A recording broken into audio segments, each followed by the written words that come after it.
Bonjour Adèle. Bonjour Dan. Aujourd'hui, on va parler de communauté, de réseau et de comment entretenir la dynamique. Alors, est-ce que tu peux nous dire qui tu es, d'où tu viens et ce que tu fais ? Donc je m'appelle Adèle Gallet, j'ai 29 ans et donc je viens de Paris. Je suis l'une des rares à être née et élevée à Paris.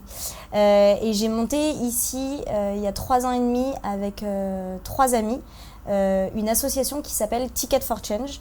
En fait, nous, on est parti d'un constat de base que je pense on a un peu tous autour de nous, qui est qu'il y a plein de gens qui ont le talent, le potentiel et l'envie d'agir pour résoudre des problèmes de société. Il y a 94% des gens en France qui sont capables de dire « je veux agir pour la santé, l'environnement, la cause des réfugiés, etc. » Le problème, c'est quand on leur demande est-ce qu'ils le font vraiment, là, il n'y en a que 20% qui le font vraiment, il n'y en a que 6 qui le font en tant qu'entrepreneurs. Et donc nous, en fait, notre mission chez Ticket for Change, c'est comment est-ce qu'on réduit ce fossé entre les gens qui ont envie d'agir et ceux qui le font vraiment. Et du coup, on développe en fait des formations et des programmes d'accompagnement à l'entrepreneuriat à impact, donc de l'entrepreneuriat qui a un impact positif sur la société. Et donc on aide des porteurs de projets, des personnes qui ont des idées d'entreprises sociales, d'associations, avec un impact local ou global. On les aide à concrétiser ces projets en des entreprises ou des associations viables, pérennes, etc.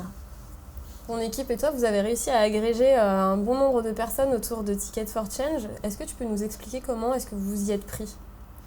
Ouais, c'est vrai qu'on a beaucoup de chance aujourd'hui. On a énormément de personnes qui nous suivent, que ce soit sur les réseaux, des partenaires, nos alumni, etc. On n'a pas agrégé une communauté, mais vraiment des communautés qui forment une communauté, un ensemble Ticket for Change. Parce que c'est ça qui est vraiment fort, je pense, c'est qu'elles interagissent beaucoup aussi entre elles. Alors que c'est des communautés qui ne se parlent pas normalement. Donc on en a plusieurs. Tout d'abord, il y a la communauté des personnes qu'on accompagne, des entrepreneurs. Donc chaque année, en fait, on sélectionne une 50aine de porteurs de projets qu'on accompagne pendant 6 mois à développer leurs projets. Et donc ça, c'est des personnes qui vraiment ont vécu une expérience très forte avec nous, parce que la particularité de ce programme d'accompagnement qu'on leur propose, c'est que c'est une véritable expérience de vie. Il y a une communauté aussi de bénévoles. Depuis 1 an, en fait, on prototype un réseau la formation d'un réseau de bénévoles qu'on appelle les connecteurs. En fait, c'est des gens qui ont envie d'agir localement dans leur région, mais qui n'ont pas forcément, il n'y a pas forcément de dynamique autour des questions d'innovation sociale qui restent encore malheureusement l'apanage des grandes villes, et donc qui ont envie en fait d'avoir des outils, des méthodes pour créer des dynamiques locales. Et donc nous, en fait, on a fait un appel à candidature et on a sélectionné des bénévoles dans 4 villes pilotes. Aujourd'hui, il y en a 40 et on est en train de recruter dans 2 autres villes, donc il y en aura bientôt 90, qu'on a formés, qu'on a fait venir à Paris. On a formé pendant 3 jours et on les a... Et donc eux, en fait, on leur a fait vivre une mini-expérience Ticket for Change, non pas en 6 mois comme à nos entrepreneurs, mais en 3 jours. Et là encore, c'est beaucoup ça qui a joué, c'est de leur faire vivre cette expérience ensemble pendant 3 jours, avec énormément de contenu, d'ateliers, de travail sur pas seulement des choses intellectuelles, mais aussi un aspect développement personnel qui est important. Et voilà, et donc ces bénévoles, pareil, ils forment maintenant une vraie communauté hyper active et hyper soudée. Une 3e communauté, c'est celle des MOOCers. En fait, on a créé un MOOC où en fait, ça s'appelle « Devenir entrepreneur du changement ». C'est vraiment pour permettre à chacun de monter son projet d'innovation sociale.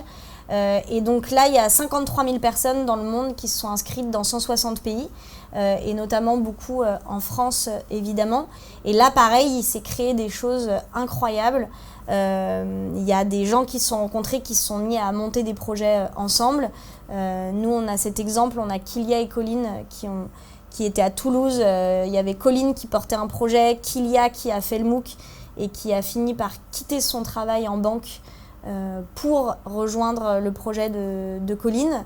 Elles se sont rencontrées pendant une MOOC session et ensuite elles ont rejoint notre programme d'accompagnement. Et ensuite, il y a la communauté de nos partenaires que je considère comme une vraie communauté. Nous, on a des partenaires financiers. Ça fait donc 3 ans et demi que pour certains, ils nous soutiennent. On a 98% des partenaires de la première année qui sont toujours là aujourd'hui. Et c'est vraiment, quand on monte notre plaquette de logo, vraiment derrière chaque logo, il y a des individus hyper engagés qui nous suivent depuis le début. Là, on vient de commencer notre programme d'accompagnement de 6 mois. On les a fait venir pendant toute une soirée pour rencontrer les 60 entrepreneurs de cette année. Ils ont pris le temps d'échanger avec eux en petits groupes, de les rencontrer, etc. Et donc, il se crée vraiment des synergies hyper fortes. Donc, on a vraiment réussi à créer des liens hyper forts. Justement en les faisant participer à l'expérience, et ça c'est super important.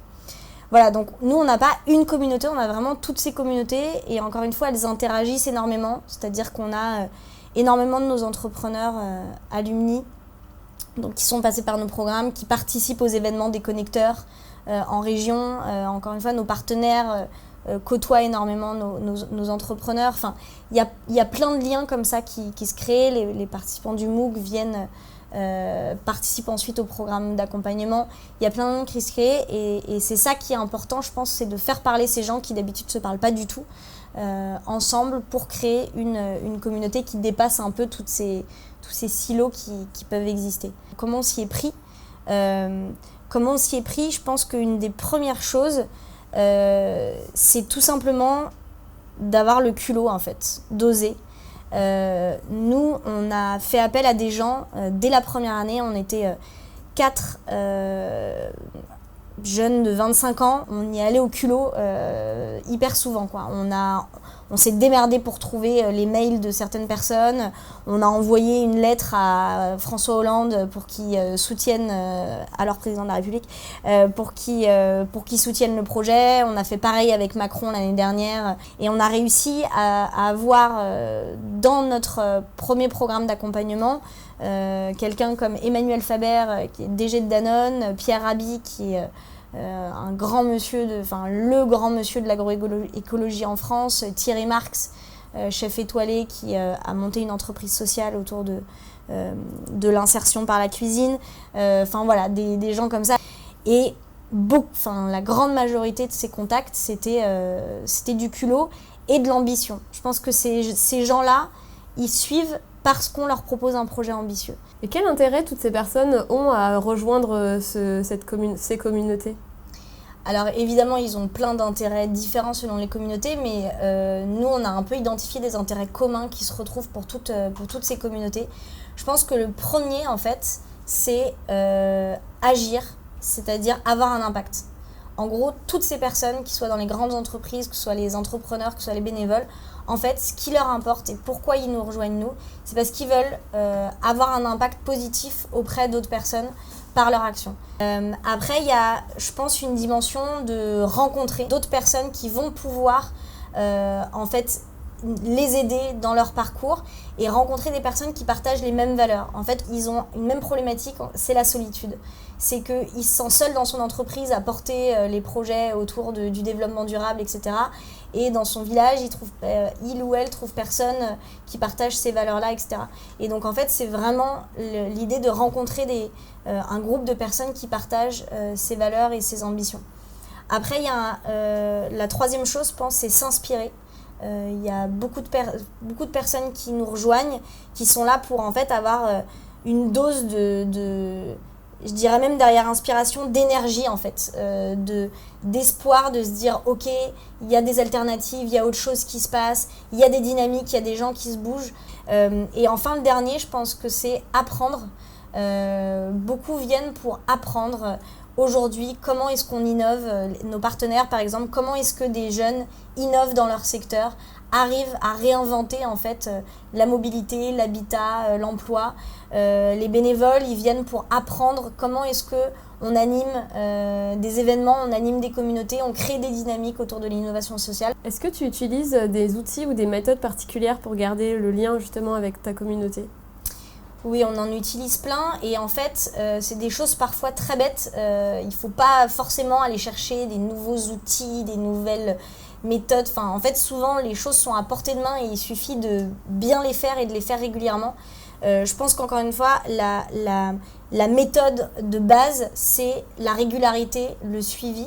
C'est de faire en sorte que ces gens, ils entendent parler de nous. Très concrètement, par exemple, avec nos partenaires financiers, tous les mois, on leur envoie la news partner, la Partners for Change.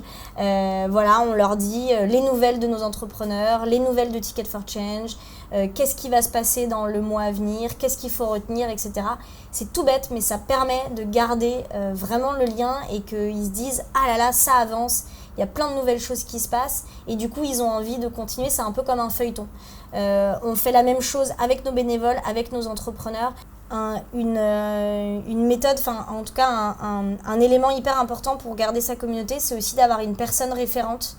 Que ce soit pour nos bénévoles, pour nos partenaires, pour nos entrepreneurs, on a à chaque fois une personne qui est identifiée comme la référente et qui permet en fait de créer un vrai lien humain avec la communauté. Après, ça ne veut pas dire qu'il n'y en a pas d'autres qui interagissent, etc. Mais c'est hyper important d'incarner et de personnifier le lien. Que ce ne soit pas Ticket for Change et sa communauté, mais vraiment une personne. Est-ce que tu as une phrase choc qui marche à tous les coups ? Alors, je vais piquer une phrase à un de nos pionniers et un ami à moi qui me la prêtera, je pense, avec légitimité. Il dit « Au pire, ça marche ». Et je pense que c'est vraiment ça. Il faut de toute façon se lancer. Il ne faut pas hésiter. Je pense que quand on porte un message et des valeurs hyper fortes et qu'on est authentique, on va trouver des gens qui vont partager ces valeurs et partager ces messages et qui vont avoir envie de nous suivre. Et après, il faut vraiment se lancer, y aller. Il y a peu de gens en fait qui osent partager justement ce qu'ils pensent, ce qu'ils veulent.